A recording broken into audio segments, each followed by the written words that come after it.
ଯେ କାହିଁକି ତଦନ୍ତ ହଉଛି ଓଡ଼ିଶାରେ କାହିଁକି ହଉଛି ନାରୀ ନିର୍ଯାତନା କାହିଁକି ହଉଛି କାହିଁକି? କାହିଁକି କାହିଁକି ଏଇଟା ହଉଛି ପ୍ରଥମ କଥା। ନିଶ୍ଚିତ ଭାବରେ ଓଡ଼ିଶାରେ ଏଇଟା ତ କାହିଁକି? ଆପଣଙ୍କ ଇସ୍ୟୁ ନୁହେଁ ଏଇଟା କଂଗ୍ରେସ ଦଳ ଅଛି ତାର ମୁଁ ଏଇ ପଡକାଷ୍ଟର ଲାଷ୍ଟ ପାର୍ଟକୁ ଆସିଗଲିଣି ମତେ ଶେଷ କରିବା ପୂର୍ବରୁ ମୁଁ ଆଉ କେତେଟା କଥା ମୋର ପଚାରିବାର ଅଛି ଆପଣଙ୍କୁ ଆପଣ ସ୍ୱାଗତ କରୁଛି। ଆପଣଙ୍କ ଜୀବନରେ ଆପଣ କେବେ କାନ୍ଦିଛନ୍ତି ଛାଡ଼ ସେ ପାଠ ଛାଡ଼।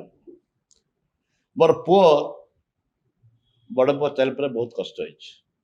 ମୋ ମା ମୋ ପୁଅ ବହୁତ କଷ୍ଟ। ଛାଡ଼ ଛାଡ଼। ହଁ ଆପଣ କ'ଣ ଜୀବନକୁ ସବୁବେଳେ ଏମିତି ଖୁସିରେ ନିଅନ୍ତି ନା ଆପଣ ଯେକୌଣସି ପରିସ୍ଥିତି ଆସିଲେ ତାକୁ ପୁଣି ଗୋଟେ ଖେଳୱାଡ଼ ମନୋବୃତ୍ତିରେ ନିଅନ୍ତି ଯେତେ ଦୁଃଖ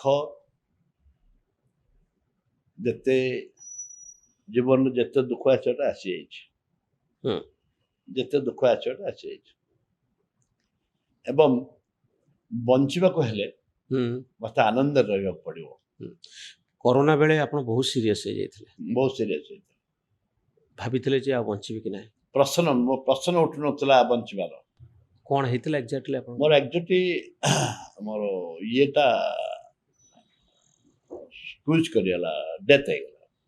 ଡେଥ୍ ହେଇଗଲା ମାନେ ଟୋଟାଲି କାମ ଦେଲାନି ଆଉ ମୋର ଯୋଉ ଇଏଟା ଲଙ୍ଗସଟା ଲଂସଟା ଅକାମ ହେଇଗଲା ଅକାମୀ ହେଇଗଲା ମାନେ ଆଉ ଫଙ୍କସନ୍ କଲାନି ଭଲ କଲାନି। ବହୁତ ଦିନ ପରେ କୋଉଠି ଗଲେ ଆପଣ ମୁଁ ହାଇଦ୍ରାବାଦ କିମ୍ସ ଯାଇଥିଲି। ଆପଣଙ୍କର ମାନେ ଚେତା ପଳେଇଲା କନସିୟସନେସ୍ ପଳେଇଲା ହଁ ଯେତେବେଳେ ଭେଣ୍ଟିଲେଟର ନା କ'ଣ କ'ଣ କହୁଛନ୍ତି ଆଉ ଗୋଟେ Ventilator. ଇକ୍ମୋ ନା କ'ଣ ଗୋଟେ ହଁ କହୁଛନ୍ତି ଇକ୍ମୋ ଲାଗିଥିଲା ଆପଣଙ୍କର ଇକ୍ମୋରେ ହଁ ସେ ତାପରେ ଆପଣଙ୍କର ସେନ୍ସ କେତେବେଳେ ଆସିଲା ପୂଜା ପାଠ ଆମ ଘରେ ବହୁତ ଟେନସନରେ ଥାନ୍ତି। ଡାକ୍ତର ବି ନେଇଯାଉ ବୋଲି କହୁଥାନ୍ତି। ଗୋଟେ କ'ଣ କହିଲେ ଡାକ୍ତର ନେଇଯାଆନ୍ତୁ ଏଠି ଭଲ ହେବ ଇଏ ଆଉ ଭଲ ହବନି ହବନି। ତାପରେ ସଡନ୍ ଫଙ୍କସନ୍ କଲା ଅଟୋମେଟିକ ମେଡିସିନ ଫେସନ ଚାଲିଥାଏ ମେଡିସିନ ଫେସନ ଚାଲିଥାଏ ବାହାରୁ ମେଡିସିନ ଅଣା ହେଇଥିଲା ଚାଲିଥାଏ। ଆପଣ କେତେ ଦିନ ରହିଲେ ଏମିତି ଅନକନସିୟସ୍ ହେଇ ମୋର ମନେ ନାହିଁ 20-22 ଦିନ 25 ଦିନ ଥିବ। ତ ଆପଣଙ୍କ ଭିତରେ ସେତେବେଳେ କ'ଣ ଫିଲିଙ୍ଗସ୍ ଆସୁଥିଲା ମୁଁ କ'ଣ ଜାଣିଥିଲି ନା ଯେତେବେଳେ ଆସିଲା ସେନ୍ସ ଯେତେବେଳେ ଫେରିଲା ଯେତେବେଳେ ସେନ୍ସ ଫେରିଲା ସବୁ ଖୁସି ହେଇଗଲେ। ଆପଣଙ୍କୁ କେମିତି ଲାଗିଲା ଦୁର୍ବଳ ଲାଗୁଛି ଏକଦମ ଦୁର୍ବଳ। ମୁଁ କଥାବାର୍ତ୍ତା କରିପାରୁନଥିଲି ଭାରି ଷ୍ଟ୍ରଗଲରେ ଥିଲି। ମୁଁ ପଚାରିଲି କେମିତି କ'ଣ ହେଲା ନା ନାଇଁ ମେଡିସିନରେ ଭଲ ଅଛି କିଛି ନାହିଁ। ଆପଣ କନଫିଡେଣ୍ଟ ଥିଲେ ଯେ ଆପଣ ବଞ୍ଚିଯିବେ ହଁ ହଁ ସେ ବିଶ୍ୱାସ ଥିଲା ମୋର ମୋ ବଞ୍ଚିବାଟା ପକ୍କା।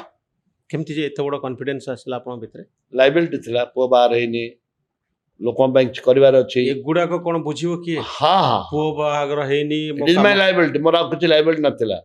ମୋ ନିର୍ବାଚନ ମଣ୍ଡଳୀରେ ଗୁଡ଼ାଏ କାମ ବାକି ଥିଲା। ଏଇଟା ପଲିଟିକାଲି କହୁନି ଆପଣ ଠାକୁରଙ୍କୁ କସମ ଠାକୁରଙ୍କୁ ଡାକିଛି। କୋଉ ଠାକୁରଙ୍କୁ ଡାକୁଥିଲେ ମୁଁ ଭଗବତୀ ଜଗନ୍ନାଥଙ୍କୁ ଡାକେ ସର୍ବମଙ୍ଗଳା ଜଗନ୍ନାଥ।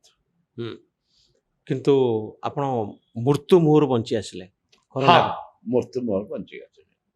କିଛି ଲୋକଙ୍କ ପାଇଁ ମୋତେ କରିବାର ସୁଯୋଗ ଦେବେ ବୋଲି ମୁଁ ଆସିଛି।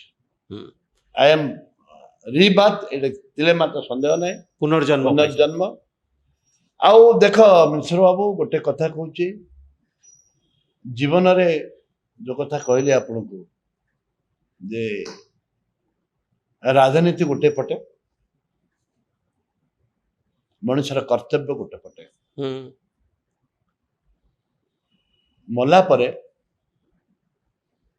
ଯଦି ଆମେ ପୁନର୍ଜନ୍ମ ହବୁ କିଛି ପାପ କରିଥିଲେ ପୁନର୍ଜନ୍ମ ହବୁ କିଛି ପୁଣ୍ୟ କରିଥିଲେ ଭଗବାନ ପାଖରେ ଲୀନ ହବୁ।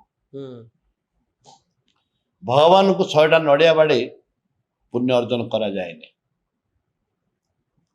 କିଛି ଲୋକଙ୍କୁ ସେବା କରିକି ପୁଣ୍ୟ ଅର୍ଜନ କରାଯାଏ। ମୁଁ ଯୋଉ କଥା କହିଲି ଆପଣଙ୍କର ସମ୍ପତ୍ତି ଓନ୍ଲି ଗୋଟିଏ ସତ୍ୟ ଏ କଳିଯୁଗରେ ଦୁଇଟି କଥା କହିବି ଗୋଟେ ସତ୍ୟ କ'ଣ ଆଉ ମନ୍ତ୍ର କ'ଣ। ମନ୍ତ୍ର ହେଲା ହରେ କୃଷ୍ଣ ହରେ ରାମ ରାମ ରାମ ହରେ ହରେ ତାଠୁ ମୂଳ ମନ୍ତ୍ର କୋଟା ନାହିଁ। ଏବଂ ସତ୍ୟ ହେଲା ଓନ୍ଲି ମୃତ୍ୟୁ ଡେଥ୍ ଇଜ୍ ଟ୍ରୁଥ୍ ତାଠୁ କୋଟା ସତ୍ୟ ନାହିଁ। କିଏ ଭୁଇଁକିରି ନେଇନାହାନ୍ତି କିଏ ଭୁଇଁକିରି ନେଇପାରିବେ। ଆପଣ ମୃତ୍ୟୁକୁ ଭୟ କରନ୍ତି ନା ଜମା ଭୟ ନାହିଁ। ମୃତ୍ୟୁ ଭୟ କରିଥିଲେ ଏକଲା ଗାଡ଼ିରେ ବୁଲନ୍ତିନି।